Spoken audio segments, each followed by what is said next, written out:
Bonjour mes bons amis, bienvenue à cette petite méditation à haute voix en cette journée absolument lumineuse à Trois-Rivières. Quel bel adon pour traiter de la transfiguration. Alors commençons tout de suite ce partage biblique en méditant sur le texte. On va commencer par faire une prière pour invoquer la présence et l'action de l'Esprit.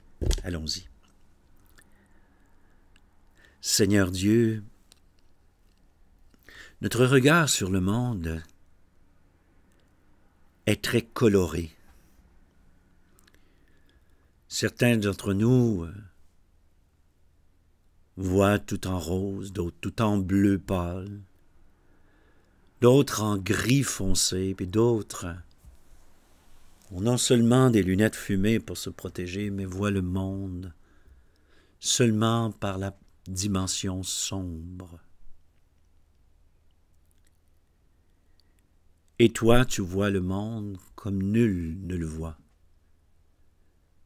Tu le perçois, le comprends, tu lis les cœurs, et ta lumière pénètre les moindres raccoins de notre monde et de notre cœur.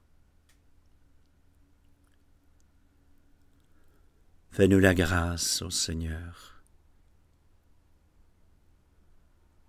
vraiment, de nous laisser transformer, de nous laisser transfigurer par ton esprit, pour que nous adoptions peu à peu ton regard sur le monde, que nous voyions les gens comme toi, tu les vois,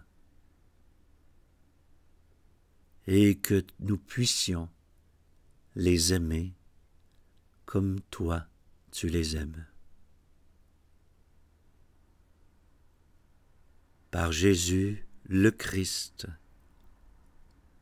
notre Seigneur et notre Maître, maintenant et pour les siècles des siècles. Amen. Alors allons-y, cette semaine, on a l'un des textes qui a le plus causé de difficultés à travers l'histoire de l'Église, l'un des textes qui vraiment, à chaque fois qu'il est lu, tant par les chrétiens, par les Juifs, laisse les gens un peu dans l'incompréhension. On va essayer de voir comment ce texte-là a pourtant énormément de sens.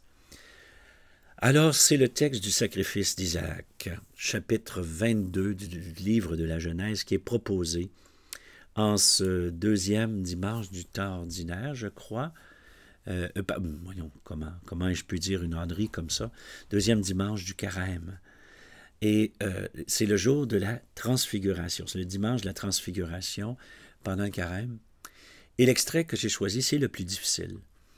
Dieu dit, « Prends ton fils, ton unique, celui que tu aimes, va au pays de Moria, et là tu l'offriras en holocauste sur la montagne que je t'indiquerai. » Et regardez bien, mes amis. À notre connaissance, là, jusqu'à l'époque de Jésus, ou à peu près, là, tout le bassin de la Méditerranée, toutes les grandes religions négociaient leur vie avec Dieu par des sacrifices d'animaux.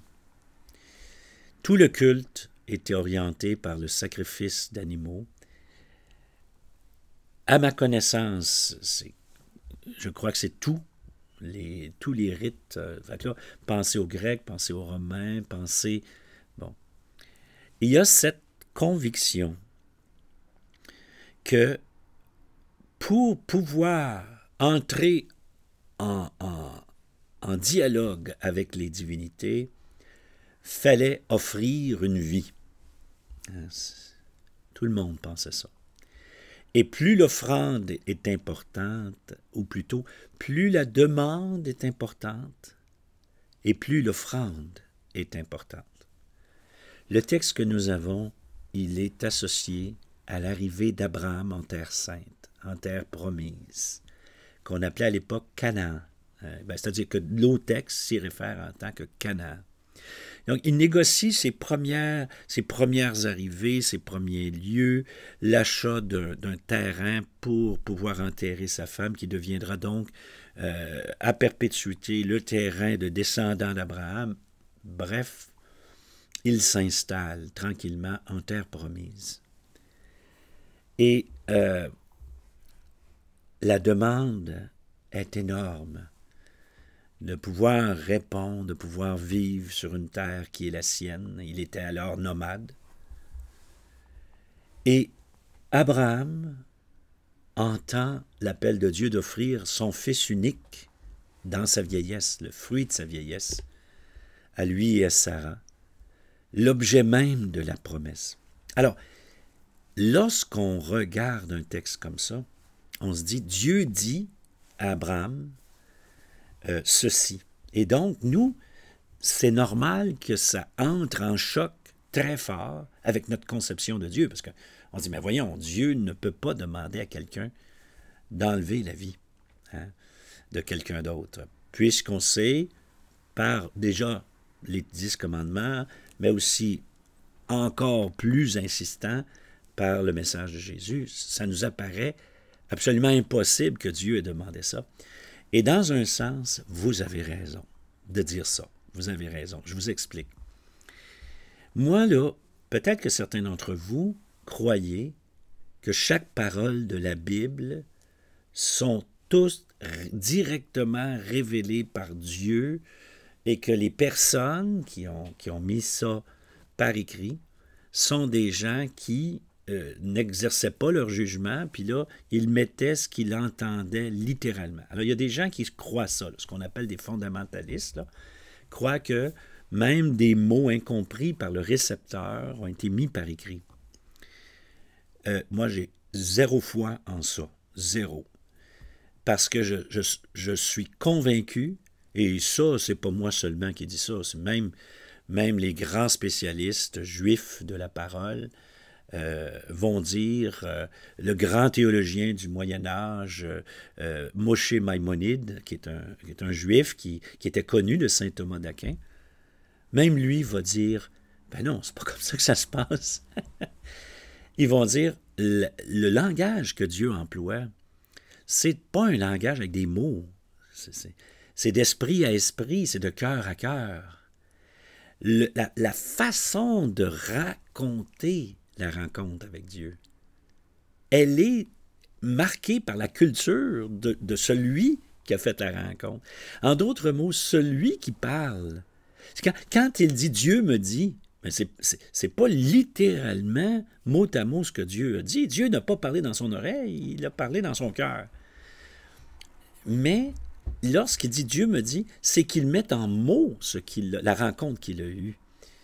Comme disait Moshe Maïmonide, Dieu parle à son peuple par des visions, par une parole ou encore par des événements. Ça. Alors, ce qui veut dire que moi, je n'ai zéro problème de dire que en ce temps-là, Abraham a pensé que Dieu lui disait d'offrir son fils. Je n'ai aucun problème de dire, pour moi, c'est simplement le respect de cette époque, de cette culture, de cette mentalité. À ce temps-là de l'histoire du peuple de Dieu, Abraham a eu l'impression que Dieu lui demandait d'offrir son fils. Et aussi, c'est pour ça que je dis souvent, soyez attentifs, parce que parfois, notre inconfort par rapport à un texte nous empêche de voir ce qu'il y a d'éternel dans le texte. On est tellement choqué par les circonstances culturelles, sociales, par le vocabulaire, qu'on a l'impression que le texte ne dit rien. Et c'est là qu'on se trompe. C'est là qu'on se trompe. Parce que si je ne crois pas, moi, que Dieu, dans son éternité, a demandé à Abraham de tuer son fils, je crois que Dieu, dans son éternité, a arrêté Abraham de tuer son fils par le personnage de l'ange qu'on a dans le récit. Je crois surtout que Dieu lui a fait comprendre que ce n'était pas nécessaire. et qu'il a arrêté de faire ça, mais il a vu dans l'offrande, dans la folie, dans la générosité, qu'Abraham était prêt à tout donner pour le suivre. S'il est prêt à donner ce qu'il y a d'absolument le plus précieux de sa vie, alors ça veut dire que Dieu peut tout lui donner, peut tout lui offrir parce que lui répond en lui donnant ce qu'il y a de plus précieux. Puis, je vous invite à réfléchir sous cet angle-là. C'est plus grande est la demande faite à Dieu et plus grand sera le sacrifice. Si bien qu'il y avait des cultures, concrètement, là, qui, dans certains cas, offraient à leur divinité des sacrifices humains. Puis, vous connaissez quelque chose déjà. Quand Jésus parle de la Géhenne, quand il parle de cette vallée-là près de Jérusalem, c'est pas la vallée qui est immédiatement au cœur de Jérusalem, c'est juste un peu vers, je pense, c'est le sud. La Géhenne, eh bien, encore aujourd'hui, il n'y a aucune maison dans cette vallée-là. Pourquoi? Parce que quand les Juifs se sont installés à Jérusalem, parce que c'est le dernier endroit qui a été conquis, quand ils se sont installés à Jérusalem, ils n'ont jamais construit dans cette vallée-là parce qu'il y avait eu, on se rappelait, des sacrifices humains dans cette vallée-là. Donc, c'était considéré comme un lieu d'enterrement, un lieu où il y a eu des morts humaines, ce qui était abject pour les Juifs. Et donc, personne ne construit de maison dans cette vallée-là. Le sacrifice humain était pratiqué par certaines religions, certaines cultures du temps d'Abraham et même après, ce qui est devenu, pour les Juifs, une abomination. Donc, par la suite, cette idée même d'offrir un être humain est devenue complètement inacceptable. Ce qui veut dire que dans le judaïsme aussi, ils ont à dealer avec ça. C'est que pour eux aussi, c'est très abrupt. Et puis c'est pour ça que vous allez voir se développer un commentaire et même il va y avoir on va dire ça comme ça, là, on racontait cette histoire-là, puis on a des textes anciens qu'on appelle des textes apocryphes qui racontent l'aventure d'Abraham avec son fils et ils essaient de comprendre ça. Puis c'est intéressant comment ils essaient de comprendre. Dans cet apocryphe-là, c'est Isaac lui-même qui s'offre parce qu'il ne trouve pas quelque chose à offrir, il s'offre lui-même. Alors, vous voyez comment, par la suite, à l'époque de Jésus, même pour eux, ça faisait un problème, ce texte-là, parce que dans leur compréhension du monde, le meurtre il est impossible à justifier. Il est injustifiable. Bon, on sait que par l'actualité, il doit y avoir une autre façon de penser, ou encore peut-être un Dieu dit par la bouche, mais un autre vécu par l'agir. Hein? Vous savez que c'est un de mes refrains, ça. Et il y a le Dieu qu'on prononce avec notre bouche, là. Ça, c'est quelque chose, tu sais. Je ne dis pas que c'est pas important, là, mais c'est surtout celui qui est le moteur de notre être, le moteur de notre action. Et parfois, le moteur de notre être n'est pas celui que l'on dit. Alors, ça se peut très bien que présentement, il y a des gens qui se déclarent croyants, mais dont le moteur de l'être n'est pas le Dieu de la vie, le Dieu d'Abraham, Isaac, Jacob, etc. Ça marche?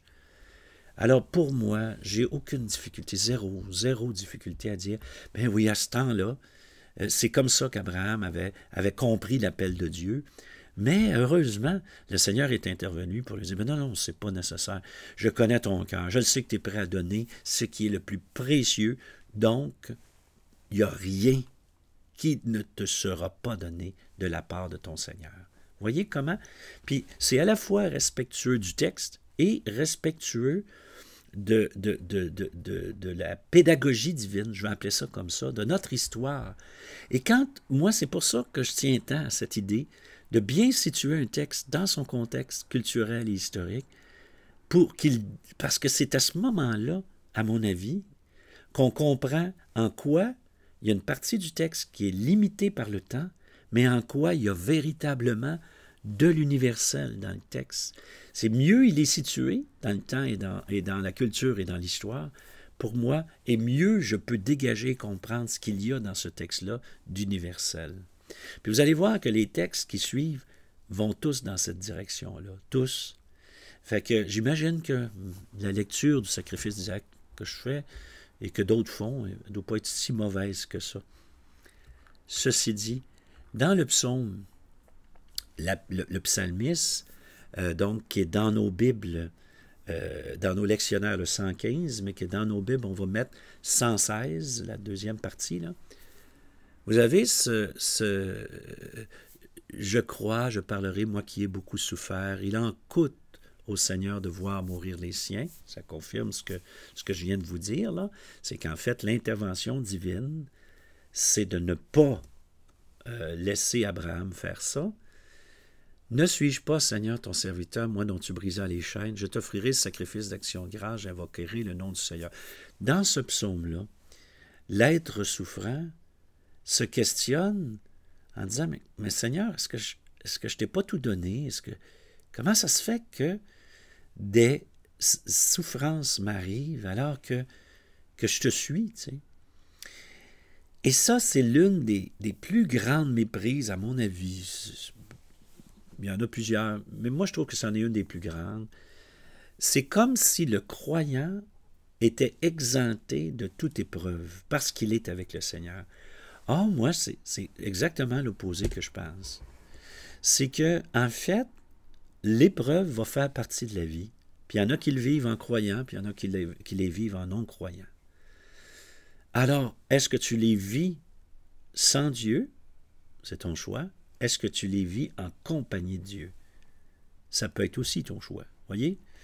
Puis une épreuve vécue en compagnie de Dieu n'a plus le même caractère oppressif. En fait, une épreuve vécue avec Dieu peut être libératrice. C'est ça qui est étonnant, là, c'est que ça peut déployer en nous des trésors de grâce parce que on se rend disponible, on se vide de soi-même, pas de soi-même, de ce qu'on est vraiment. C'est que quand on dit on se vide de soi-même, c'est qu'on se vide de ce qui en nous empêche d'aimer, de ce qui en nous empêche d'être dans le royaume. C'est pas. Les gens pensent que le christianisme, c'est contre notre identité. Ben non, c'est pas contre notre identité.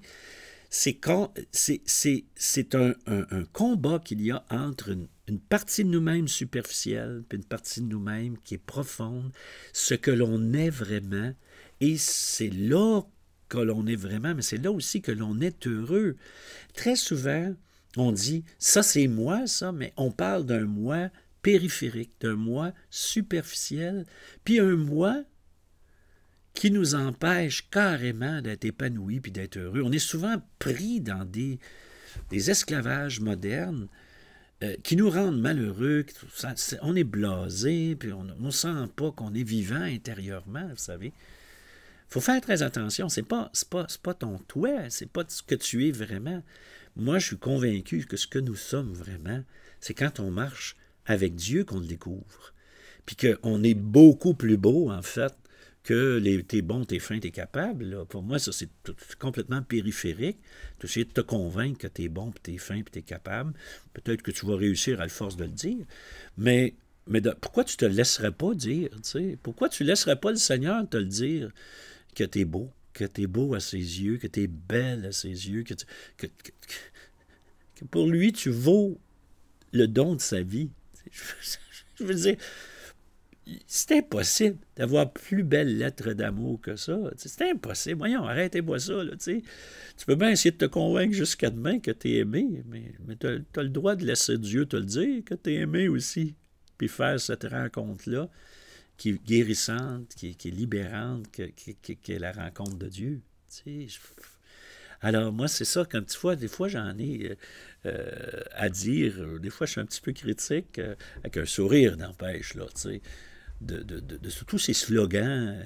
moi je trouve, en tout cas, mais peut-être que vous voyez les choses autrement, je vois très peu de profondeur dans ce que j'appelle la pop psycho de dépanneur, là, puis des refrains que tout le monde dit à la télé, là, puis il n'y a pas beaucoup de profondeur là-dedans. Fait que là, quand ces gens-là sont exposés à des vraies épreuves, de la vraie souffrance, là, tout ce langage-là, ça saute en éclats. Non, non, non, c'est parce qu'en fait, au fond de notre être, au fond, il y a une lumière inaltérable. Et c'est souvent parce qu'on s'en tient loin qu'on vit dans la tristesse. Et donc, le texte de Romains 31, 8-31, on peut le comprendre, là. On peut le comprendre. C'est qu'en fait, le vrai Abraham, c'est le Père. C'est le Père du ciel, qui est prêt à tout donner de lui pour que nous ayons la vie. C'est ça, le vrai Abraham, c'est le Père du ciel, qui n'a pas épargné son propre fils. Il nous l'a livré. C'est le même mot pour dire livrer une pizza, là, tu sais. Attention, je ne dis pas ça de façon offensante, là. Il nous l'a remise entre nos mains. Littéralement, c'est d'ailleurs, il est venu nous le porter. C'est ce mot-là exactement. Et donc, si le don, regardez comment cette phrase est éblouissante, s'il t'a donné son Fils, en son Fils, il te donnera tout. Comment ne pourrait-il pas, avec son Fils, ne pas tout donner? En d'autres mots, mon ami, tu as juste à demander au Seigneur d'accueillir le Fils comme il faut, là. Et dans le Fils, il y a tout. Dans le Fils, il y aura, il y a et il y aura tout.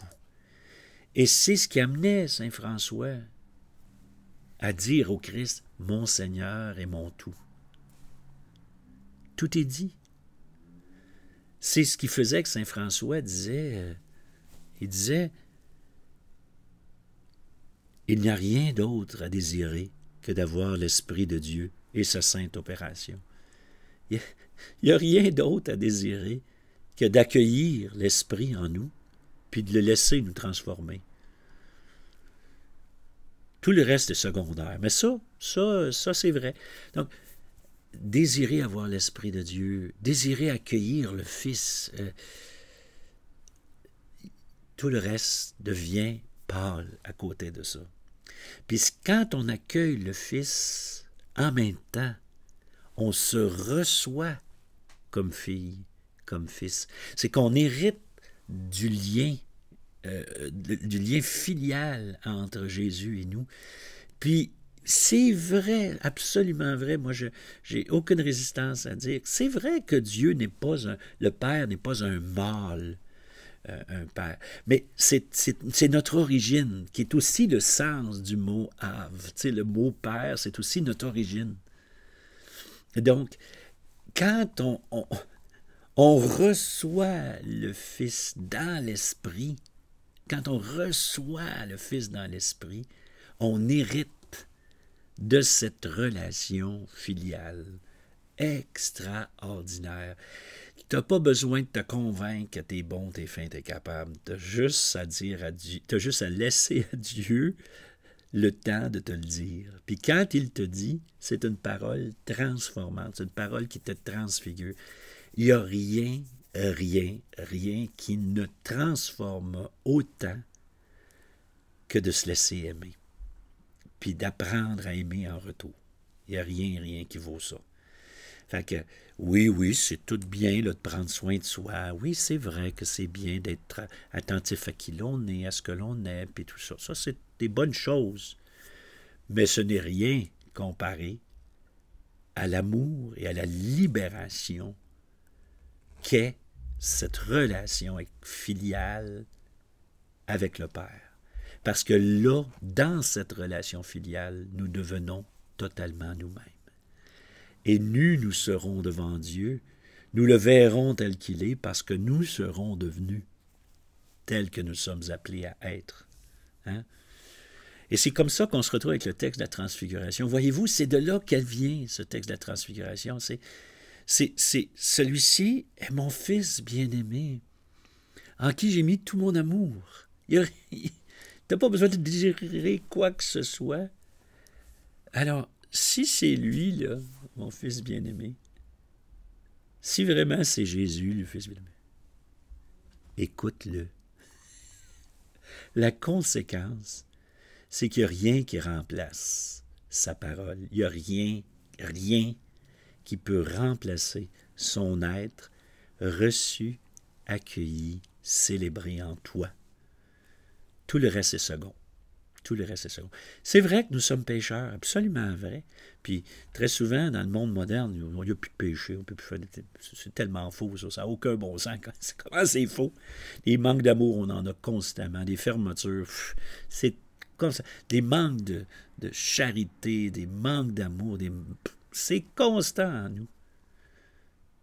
C'est vrai qu'il y a un côté pécheur en nous.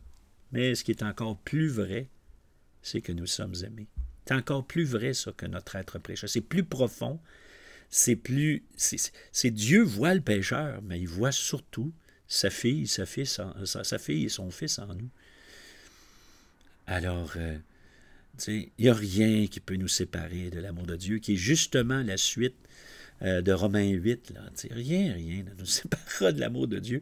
Dès qu'on s'aperçoit qu'on fait fausse route, on se retourne vers le Seigneur, on lui dit qu'on regrette, puis le Fils veut revenir, il redonne sa vie qui nous sauve à l'instant même.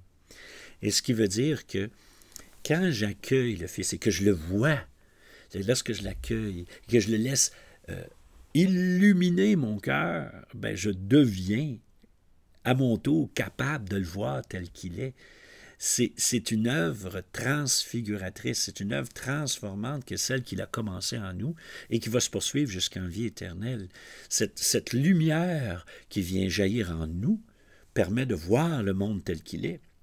Et donc, les disciples voient Jésus comme moi je préfère la vision orthodoxe, la vision occidentale ou catholique de la transfiguration. C'est comme si Jésus avait décidé de briller soudainement de tous ses feux. C'est comme si Jésus il a fait un show son et lumière là, cette journée-là, alors que moi je vous propose avec les orthodoxes qu'en réalité Jésus est toujours lumineux comme ça. C'est juste que nos yeux sont empêchés de le voir tel qu'il est. Mais dans cette expérience-là, les apôtres font vraiment l'expérience d'une révélation divine où leur rabbi, celui avec qui ils marchaient, ils réalisent que c'est beaucoup plus grand que ça, Fils aimé de Dieu, et que là, il y a une obéissance dans le sens étymologique. Il y a vraiment une écoute profonde à lui accorder parce qu'il est irremplaçable. Il est irremplaçable. C'est la conséquence de le voir dans toute sa lumière, c'est que moi, je vais recevoir cette lumière-là, puis je vais me laisser enseigner. Et c'est comme ça qu'on apprend dans le même souffle. Mon ami, le chemin de Jésus sera un chemin de passion. Passion d'amour fou, mais passion aussi d'un refus complet par l'humanité d'accueillir le Dieu d'amour. Et c'est ce qui faisait dire à saint François, l'amour n'est pas aimé. Attention, ça ne veut pas dire juste en dehors de moi, là. Ça veut dire que moi-même, je me tiens à l'écart, je me tiens loin de l'amour de Dieu. Alors, la transfiguration, c'est quand je reçois Dieu qui se donne à moi tout entier, et à mon tour, je me donne à Dieu tout entier. Cette relation filiale, lorsqu'elle est déployée dans le cœur humain, qu'est-ce qu'elle fait? Elle nous déploie dans la pleine mesure.